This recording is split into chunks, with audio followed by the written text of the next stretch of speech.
جس نے رکوع پورا ادا نہیں کیا اس شخص کو نبی صلی اللہ علیہ وسلم نے دوبارہ نماز پڑھنے کا حکم دیا۔ 793 حدیث نمبر صحیح بخاری۔ حضرت ابو ہریرہ رضی اللہ تعالیٰ عنہ سے روایت ہے کہ ایک دفعہ مسجد میں تشریف لائے تو ایک اور آدمی بھی مسجد میں داخل ہوا۔ اس نے نماز پڑھی، اس کے بعد نبی صلی اللہ علیہ وسلم کی خدمت میں حاضر ہو کر اس نے سلام عرض کیا۔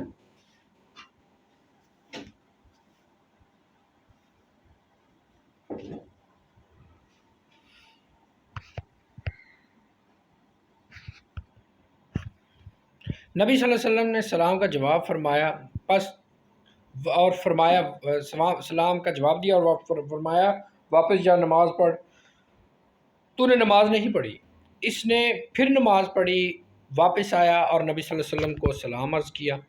آپ نے دوبارہ فرمایا جا نماز پڑھ، اس لیے کہ تو نے نماز نہیں پڑھی۔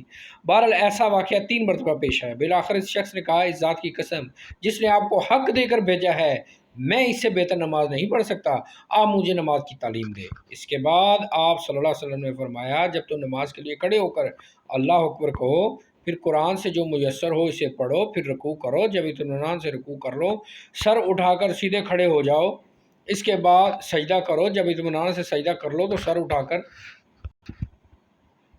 اٹھا کر اطمینان سے بیٹھ جاؤ، اس کے بعد دوسرا سجدہ کرو تاکہ سجدے میں تجھے اطمینان ہو جائے، پھر اسی طرح اپنی ساری نماز میں کرو۔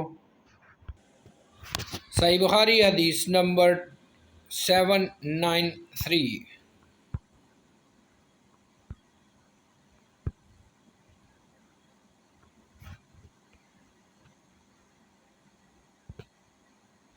793